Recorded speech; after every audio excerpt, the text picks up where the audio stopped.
episode, we will go deeper into the apology of Socrates to the Athenian government. Socrates had made many enemies by approaching wise men and women and making them look ignorant by using the Socratic method of leading questions.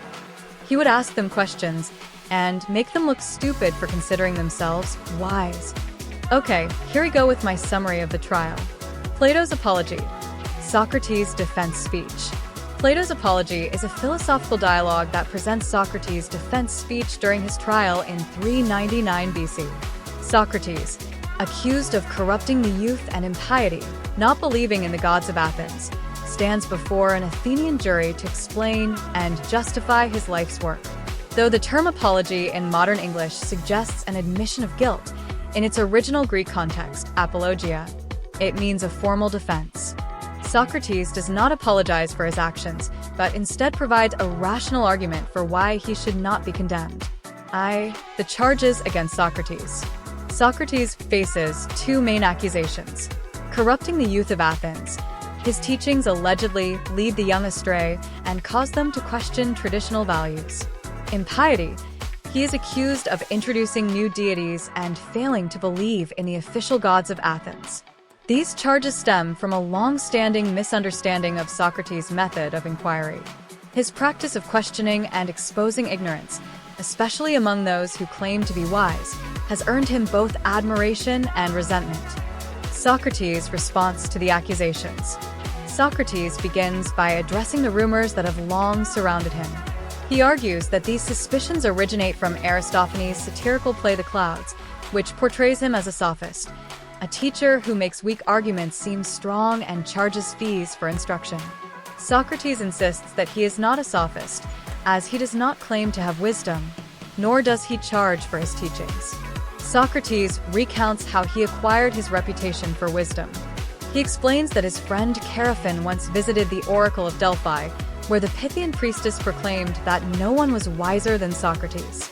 Perplexed by this statement, Socrates embarked on a quest to find someone wiser than himself. He engaged in conversations with politicians, poets, and craftsmen, only to find that while they claimed knowledge, they lacked true understanding. Socrates realized that his wisdom lay in his awareness of his own ignorance, a concept that challenges the conventional view of knowledge. 3. Defense against the charge of corrupting the youth. Socrates questions Meletus, the primary accuser, and systematically dismantles his argument. He asks whether anyone would intentionally harm those around him, arguing that no rational person would do so because harming others would ultimately bring harm to oneself. Since corrupting the youth would eventually backfire on him, it is illogical to believe that he does so intentionally. If he corrupts them unintentionally, then he should be educated rather than punished. Furthermore, Socrates challenges Meletus' claim that all Athenians improve the youth except for him. He compares this assertion to horse training, where only a few skilled trainers can improve horses while the majority would likely harm them. By analogy, it is improbable that Socrates alone corrupts the youth, while the rest of Athens improves them. Number 4. Socrates' defense against the charge of impiety. Socrates confronts the accusation that he does not believe in the gods. He points out that Meletus' claim contradicts itself. He accuses Socrates of both atheism and introducing new deities. Socrates argues that if he believes in spiritual matters, as Meletus acknowledges, then he must also believe in spirits and gods. This logical inconsistency undermines the charge of impiety.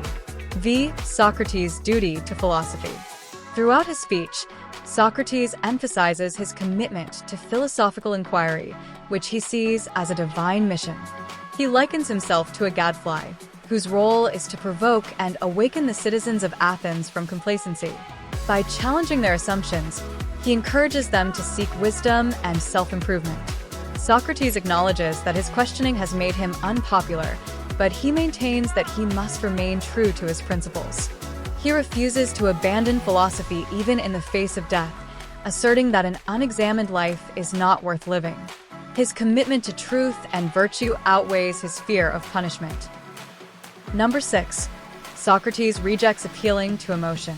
Unlike other defendants who bring their families before the court to elicit sympathy, Socrates refuses to do so. He argues that such appeals would be inappropriate and manipulative. He believes that justice should be based on reason and truth, not on emotional pleas or persuasion. Number 7. The verdict and sentencing. Despite his defense, the jury finds Socrates guilty. When asked to propose an alternative punishment, Socrates first suggests that he should be rewarded with free meals in the Prytaneum, an honor given to Olympic champions. This suggestion is both ironic and provocative, highlighting his belief that he has benefited the city more than he has harmed it.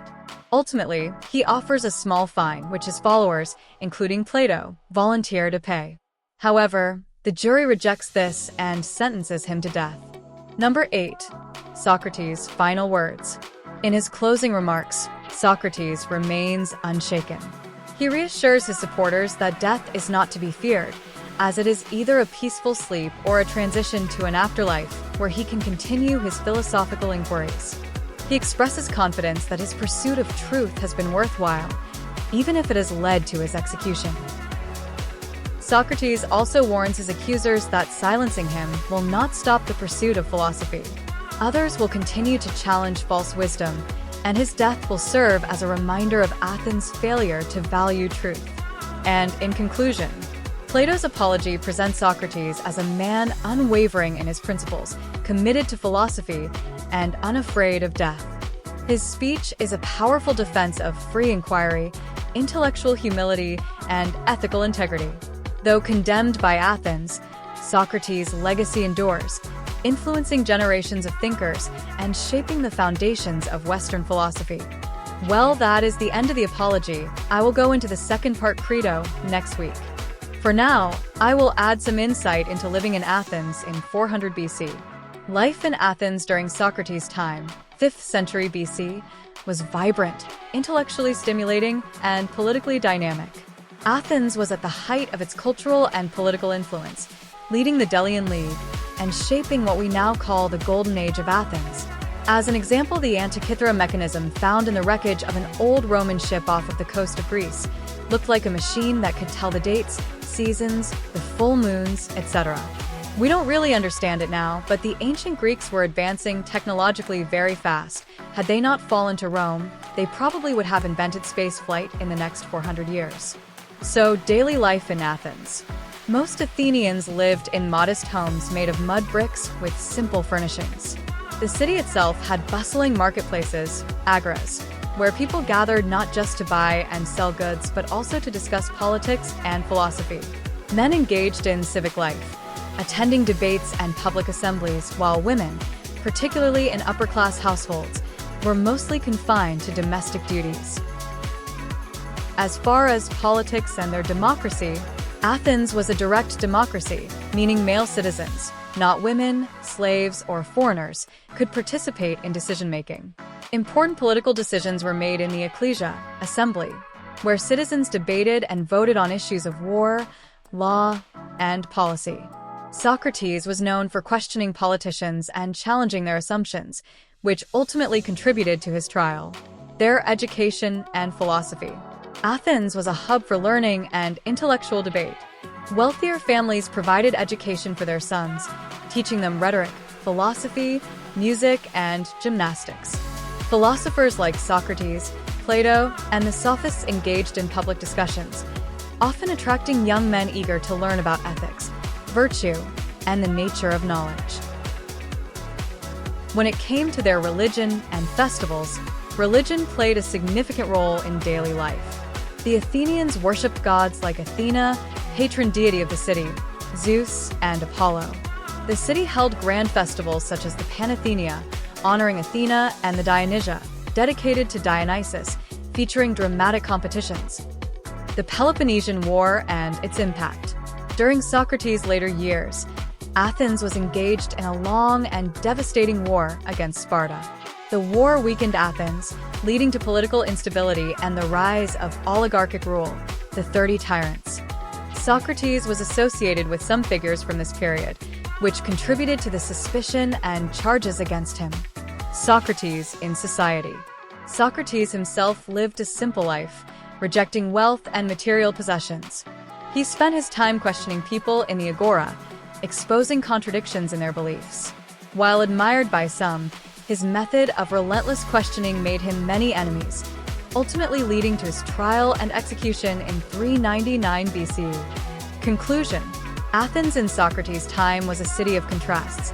Intellectual brilliance alongside political turmoil, democratic ideals alongside with some deep social inequalities. It was a place where philosophy thrived, but also where questioning authority could lead to dire consequences. As Socrates' fate ultimately showed, his punishment was taken voluntarily. They just wanted him to leave, but he stayed just to prove a point. Well, I will post my next video on Credo, spelled Crito. Thank you. Please leave a comment below about what you like and don't like, so I can improve these.